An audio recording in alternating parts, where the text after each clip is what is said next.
Zombie Apocalypse.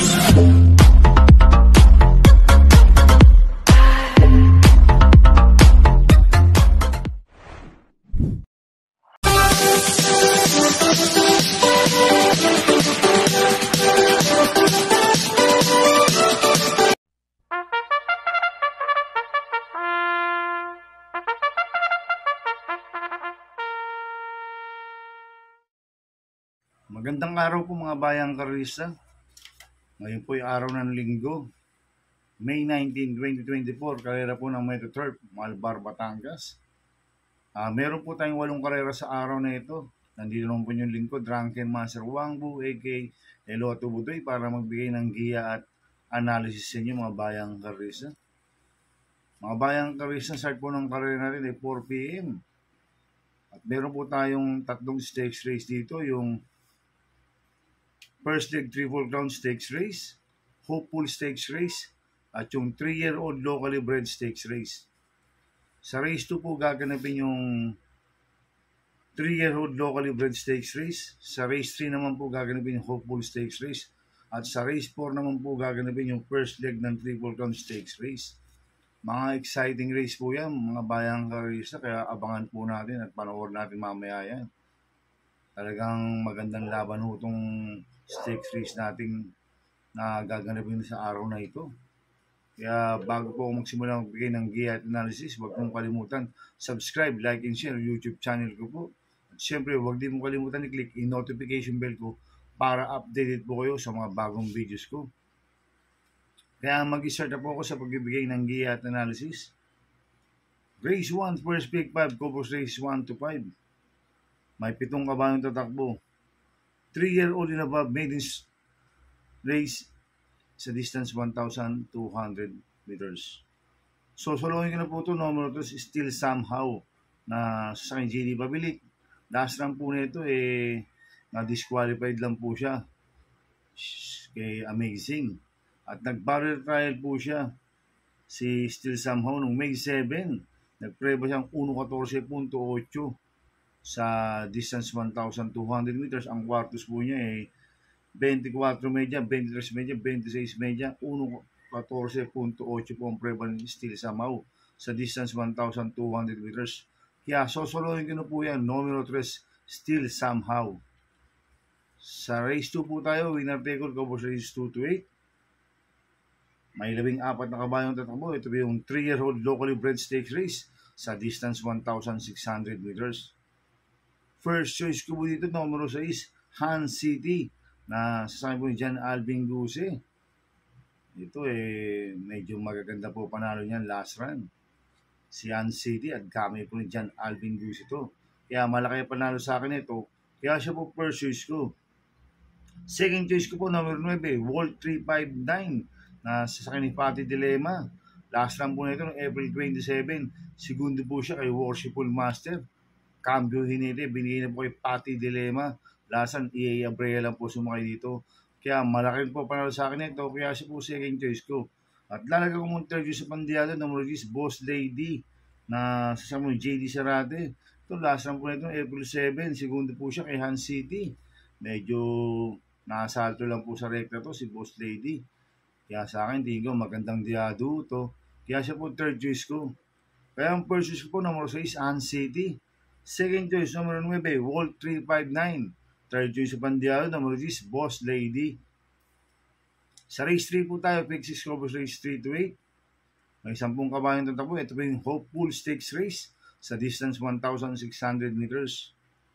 First choice ko po dito, numero 2, Primavera, na sa akin ni Pati Dilema. Nanalo po last run yan. Dinalo niya sila magandang dilag, si Primavera. Kaya malaki panalo sa akin ito. Kaya siya po first choice ko. Second choice ko po, numero 4, High Roller, na sasabi po ni Pabs Cabalejo. Itong si High Roller, last run po na ito, April 23. Segundo po siya kay Sun King. At nanalo po siya nung March 10. Tinalo niya sila Dakis, si Ghost at Hadil Haha, si High Roller. Magaling po ito pag stakes race, si High Roller. Kaya malaki rin po panalo sa akin ito. Kaya siya po second choice ko. Kaya ang first choice ko po, numero 2, Primavera. Second choice, numero 4, High Roller. Sa race 4 po tayo, second pick 5, cover race 4 to 8. Ay 6 na kabayong tatabo. Ito po yung first leg triple crown stakes race sa distance 1,600 meters. Magandang laban ho ito, mga bayang karista. First choice ko po dito, numero 5, Bea Bell, na sasakyan po JB Hernandez. Wala pa hong talo to si Bea Bell. Mainam po panalo niyang last run. Tinalo niya sila sa Saratoga Crown. Kaya malaki ang panalo sa akin ito. Kaya siya po first choice ko. Second choice ko po, numero 1, Batang Manda, na sasakyan ni Patty Dilema. Kung si Batang Manda, medyo mainam rin po mga panalo nito. Kaya malaki rin po panalo sa akin ito. Kaya siya po second choice ko. Kaya ang first choice ko, numero 5, Bea Bell. Second choice, numero 1, Batang Manda. Sa race 5 po tayo, pick 4, cover race 5 to 8. May 8 kabayong tatabo, rating base same class 5-5 Dan Placer, distance 1,200 meters.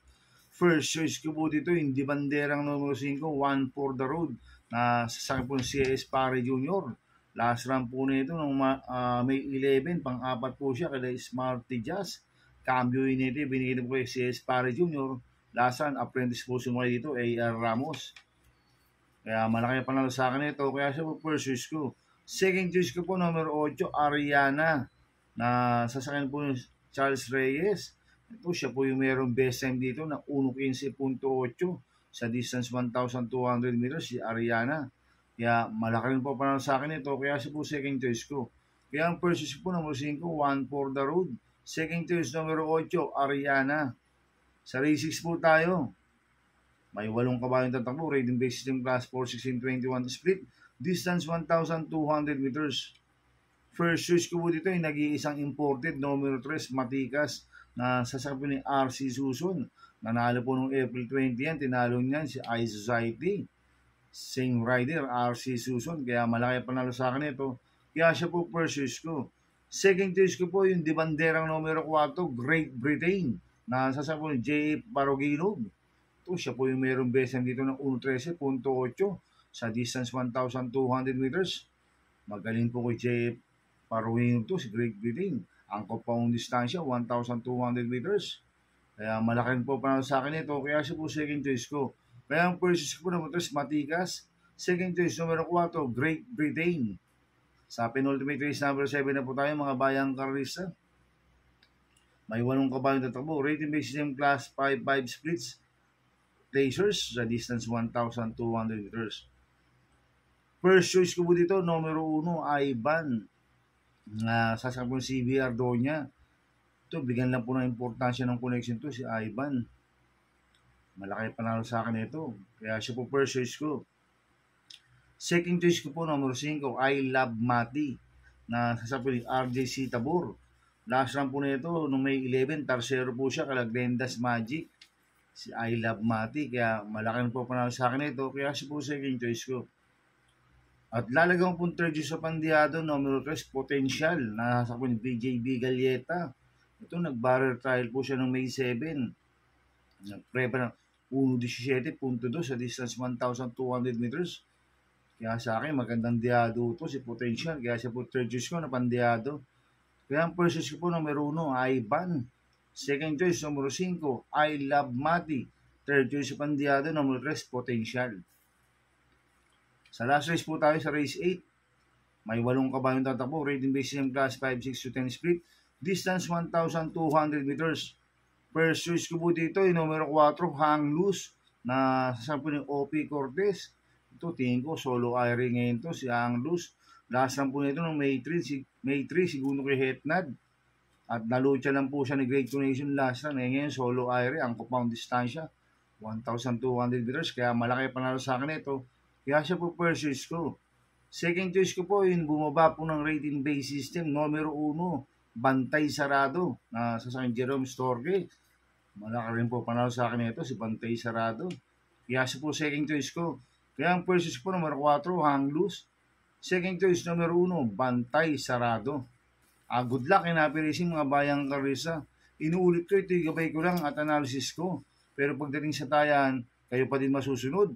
Sana iswertein po tayo ngayon at magsitama. Kaya good luck po sa ating lahat mga bayang Karisa.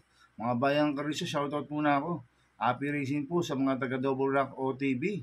Kay Boss Jim Garcia, kay Boss Boyong, kay Pareng Junior Falcon, kay Ricky Tik, kay Ricky Boy, kay Madam Angie ng Double Rock OTV. Happy racing sa inyo. At happy racing po sa mga taga Pingping Boys. At happy racing po sa mga boss ko, kay Boss Manuel Chua, kay Boss Chuck Ompo, kay Boss A.R. Roveno, at kay Boss Elong Jokno. Happy racing. Sana iswertein tayo at magsitama. Kaya good luck po sa ating lahat mga bayang Karisa. Kaya mga bayang Karisa, please subscribe my YouTube channel at Tubudoy 2.0. At sana lagi po panoorin yung ads ko. Huwag niyo pong skip. Kaya maraming salamat po sa inyo and God bless.